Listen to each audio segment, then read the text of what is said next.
సాగునీటి పారుదల శాఖ మంత్రివర్యులు మిత్రులు ఉత్తమ్ కుమార్ రెడ్డి గారు, ఎక్సైజ్ అండ్ ప్రొహిబిషన్ శాఖ మంత్రివర్యులు మిత్రులు జూపల్లి కృష్ణారావు గారు,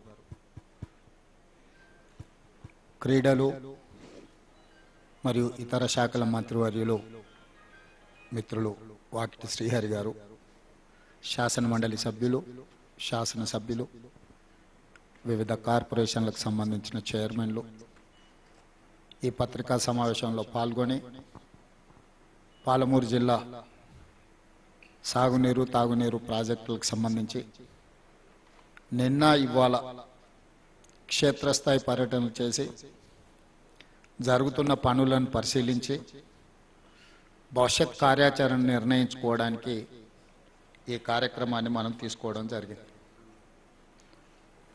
ప్రధానంగా మిత్రులారా, చాలామంది ఇక్కడ ఉన్న పాత్రికేయ మిత్రులు తెలంగాణ ఉద్యమంలో క్రియాశీలక పాత్ర పోషించిన వాళ్ళే ఇక్కడ ఉన్నారు. రెండవది, 2009లో కల్వకుంట్ల చంద్రశేఖరరావు గారు మహబూబ్ నగర్ పార్లమెంట్ అభ్యర్థిగా పోటీ చేసినప్పుడు తాను ఇక్కడి నుంచి ఎన్నికైతే ఈ ప్రాంత సమస్యల పట్ల సంపూర్ణమైన అవగాహన ఉంటుంది, తెలంగాణ రాష్ట్రం వచ్చిన తర్వాత అత్యధికంగా మహబూబ్ నగర్ జిల్లాకు సాయం అందుతుంది, సాగునీటి ప్రాజెక్టులు పూర్తి అవుతాయని ఆకాంక్షించారు. వారు మహబూబ్ నగర్ పార్లమెంట్ సభ్యుడిగా ఉన్నప్పుడే డాక్టర్ మన్మోహన్ సింగ్ గారు, శ్రీమతి సోనియా గాంధీ గారు తెలంగాణ రాష్ట్రాన్ని ఇవ్వడం జరిగింది. తెలంగాణ రాష్ట్రం వచ్చిన తర్వాత చంద్రశేఖరరావు గారు శాసనసభకు మన జిల్లా నుంచి పోటీ చేయలేదు.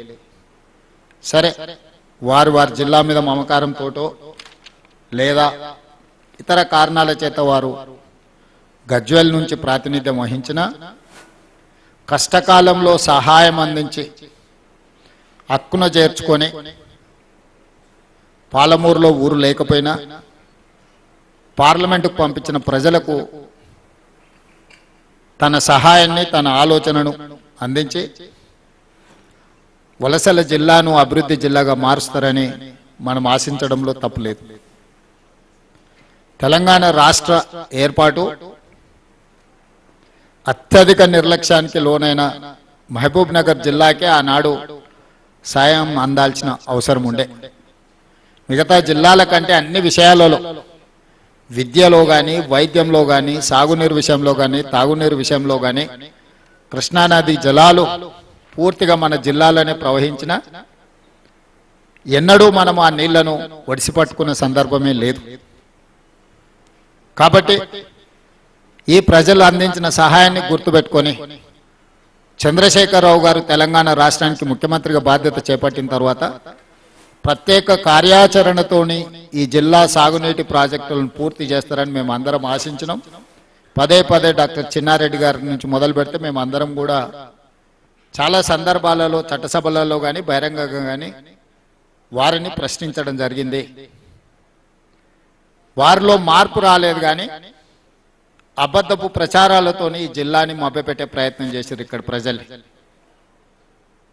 స్థూలంగా 2-3 విషయాలతో చంద్రశేఖరరావు గారు 10 సంవత్సరాల పరిపాలనలో సాగునీటి ప్రాజెక్టుల కోసం 1,81,000 కోట్ల రూపాయలు పనుల మీద ఖర్చు పెట్టినరు. అందులో 1,00,000 కోట్ల రూపాయలు కేవలం కాళేశ్వరం ప్రాజెక్టుకు గోదావరి నది మీదనే ఖర్చు పెట్టడం జరిగింది. మిగతా డబ్బులు కొన్ని ప్రాజెక్టుల కోసం పాలమూరులో ఖర్చు పెట్టినా, ముఖ్యంగా పాలమూరు రంగారెడ్డి ఎత్తిపోతల పథకం అనేది అత్యంత కీలకమైన పథకం.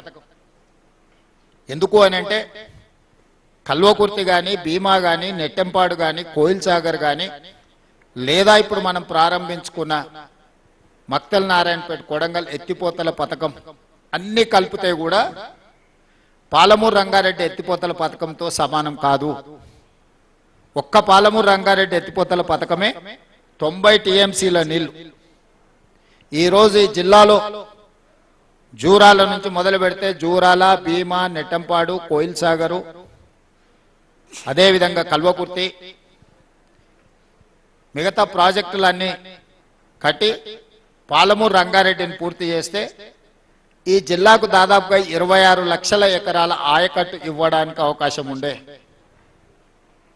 నిజంగానే 10 సంవత్సరాల సుదీర్ఘ కాలంలో ఈ ప్రాజెక్టులను పూర్తి చేసినట్టే ఈరోజు పాలమూరు జిల్లాలో నికరంగా 26 లక్షల ఎకరాలకు సాగునీరు అందుతుండే.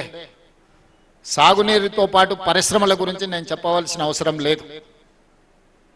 10 సంవత్సరాలలో ఒక్క పాలమూరు రంగారెడ్డి ఎత్తిపోతలకే 27,000 కోట్ల రూపాయలు ఆనాటి ప్రభుత్వం కల్వకుంట్ల చంద్రశేఖరరావు గారు ఖర్చు పెట్టారు. మీరు అడగొచ్చు 27,000 కోట్ల రూపాయలు పెద్ద ఎత్తున ఖర్చు పెట్టిండు కదా, మంచి పనే చేసిండు. ఆ ఖర్చు పెట్టింది పంపులు లిఫ్టులు. పంపులలో లిఫ్టులలో ఖర్చు పెడితే కేసీఆర్ ఇంట్లో కనక వర్షం కురుస్తుంది కాబట్టి 27,000 కోట్లలో అధిక భాగము పంపులకు లిఫ్టులకే ఇచ్చి పంపులు లిఫ్టుల 1,000 కోట్ల రూపాయల కమిషన్లు కొల్లగొట్టి ఒక్క ఎకరా కూడా నీళ్ళు ఇవ్వకుండా ఎక్కడిదక్కడ వదిలేసిపోయిండు. భూసేకరణ కూడా చేయలేదు. ఏ ప్రాజెక్టు నిర్మించాలన్నా ఏ ప్రాజెక్టును పూర్తి చేయాలన్నా మొట్టమొదట భూసేకరణ అనేది అవసరం. ఈనాటికి నాకు అధికారులు అందించిన సమాచారం మేరకు